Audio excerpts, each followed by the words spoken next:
السلام علیکم ورحمۃ اللہ وبرکاتہ۔ الحمد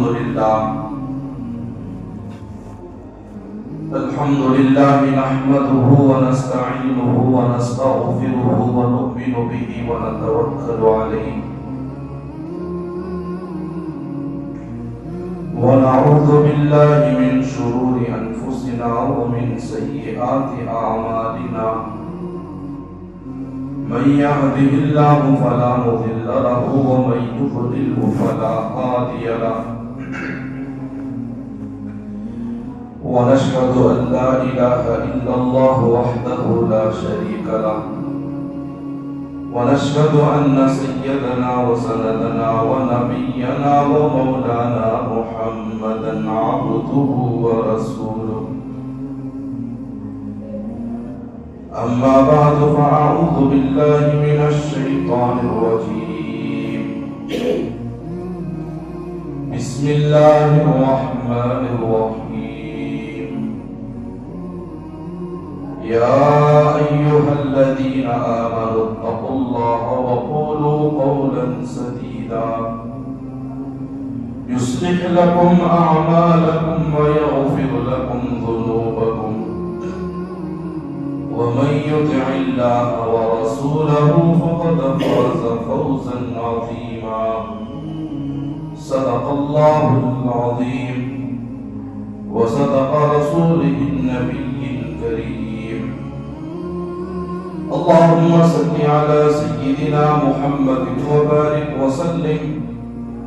اللهم صل على سيدنا محمد وبارك وسلم. اللهم صل على سيدنا محمد وبارك وسلم. محترم بزرگوں، دوستوں، نہایت میرے عزیز ساتھیوں، گزشتہ جمعہ سے کئی جمعہ سے آپ حضرات نے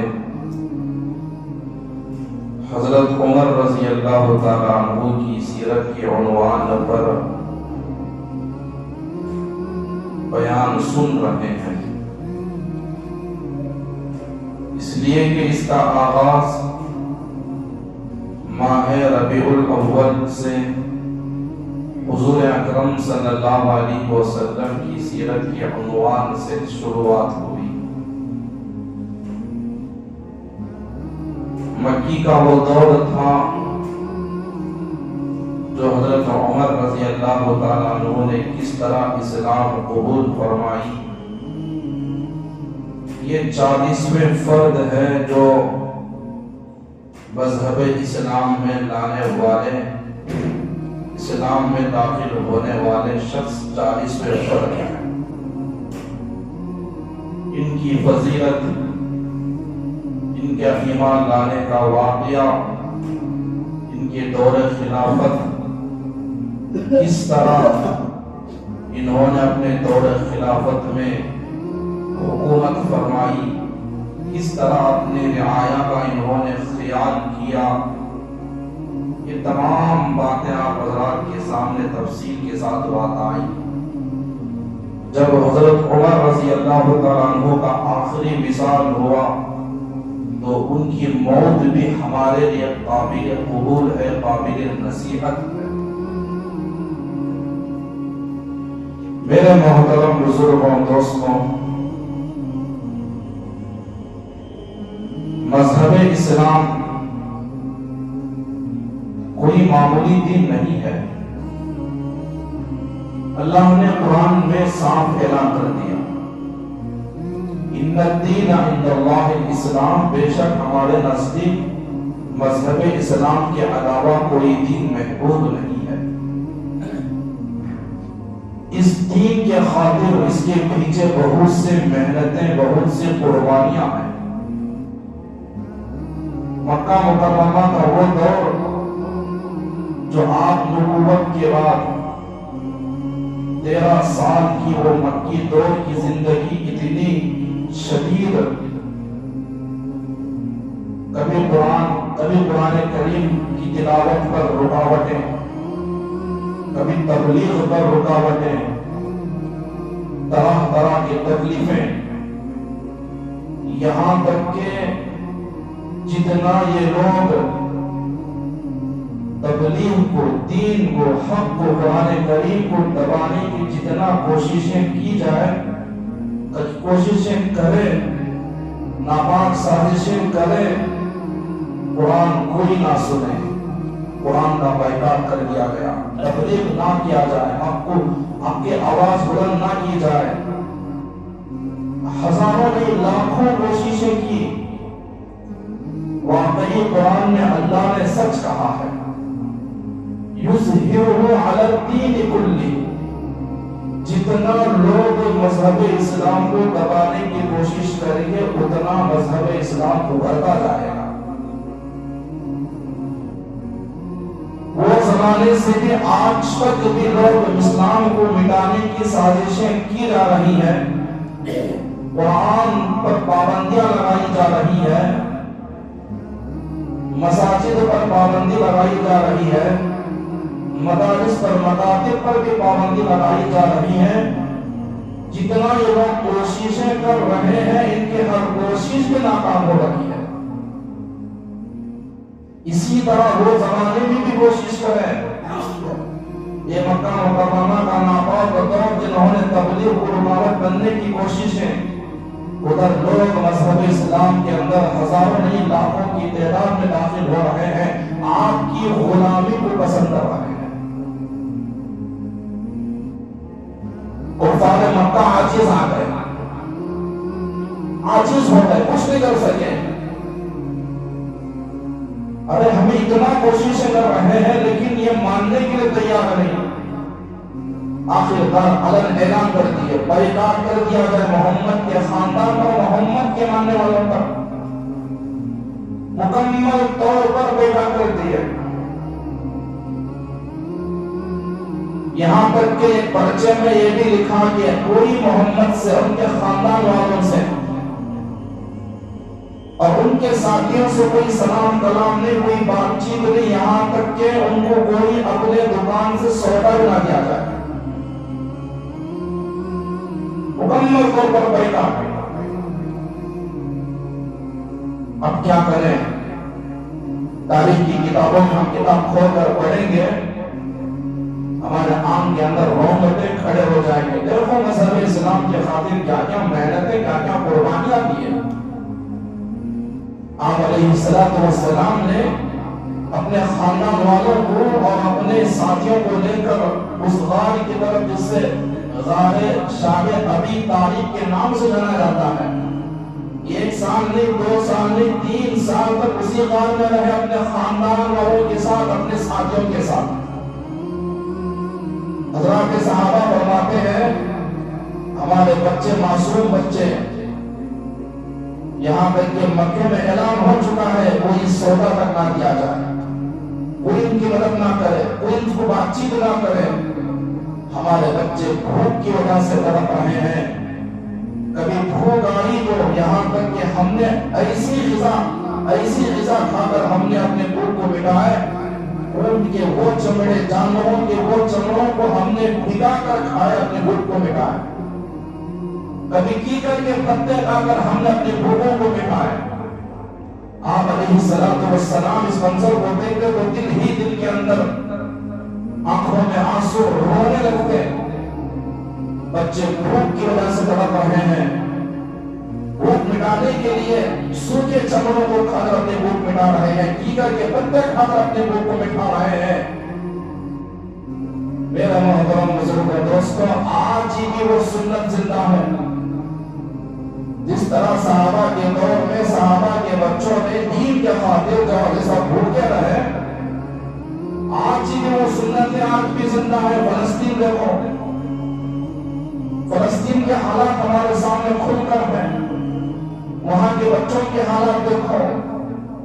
اللہ کا فضل ہے، آج ہمیں مسجد میں بیٹھ کر، آج ہمیں سائے کے نیچے بیٹھ کر الحمدللہ 5 وقت کی نماز پڑھ رہے ہیں۔ آج ہمارے گھروں میں سایہ ہے، 4 دیواری ہے، چھت ہے، 3 وقت کا کھانا کھا کر بھی ہمیں بھوک لگتی ہے۔ چار دیواری ہے، سب کچھ سہولت ہے، لیکن پھر بھی ٹھنڈ ٹھنڈ ٹھنڈ، سب کچھ حالات ہمارے گھر میں ہمارے گھر پر موجود ہیں، لیکن وہاں کے حالات دیکھو، گھر نہیں، اپنے سروں کو چھپانے کے لیے، اپنے جسموں کو ٹھنڈ سے بچانے کے لیے کوئی سایہ نہیں۔ ہمیں 3 وقت کا کھانا میسر ہے، نصیب ہے، وہ بچوں کو وہ بھی نصیب نہیں، لیکن کبھی وہ بچوں کی زبان سے ہم نے یہ نہیں کبھی گلا شکوے کی بات نہیں سنا، وہ بچوں کی زبان سے ایک ہی بات ہے، الحمدللہ، اللہ کی ذات پر بھروسہ ہے۔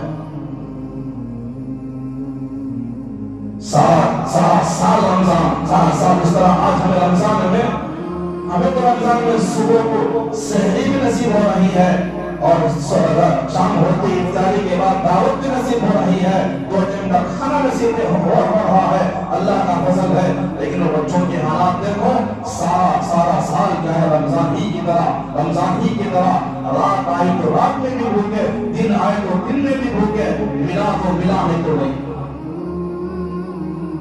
آج جو بچے صحابہ کی سنتوں کو زندہ کر رہے ہیں، لیکن کبھی انہوں نے اپنی زبان سے گلا شکوے کی بات نہیں، جب بھی ان کی زبان سے بات آئی، اللہ کا شکر، اللہ کے شکر کے کلمات کے علاوہ ان کی زبان سے کوئی کلمات نہیں۔ اللہ کی ذات پر بھروسہ ابھی بھی ہے۔ دیکھیے جن ظالموں نے مظلوم یتیم بچوں پر، بیواؤں پر، عورتوں پر، جوانوں پر کس طرح انہوں نے اور بے جان اور بے جا قتل کیے، اور خون سے بہایا، اور بے گھر سے دور کر دیا، خاندانوں پر کر دیا، خاندانوں کو کاٹ دیا، اور جن لوگوں نے اجڑ گئے، آج دیکھو اللہ کے عذاب میں کتنا کیسے گرفتار ہے۔ وہی کیلیفورنیا کا واقعہ، وہی جو امریکہ جو ہے، ہمیں جو ساری دنیا کا سپر پاور ملک کہا جاتا ہے، ارے سپر پاور ملک کیا ہے؟ ساری دنیا کی طاقت اللہ کے اختیار میں ہے، ان لوگوں کے پاس کیا ہے؟ قدرتی آگ دیکھو، قدرتی عذاب دیکھو۔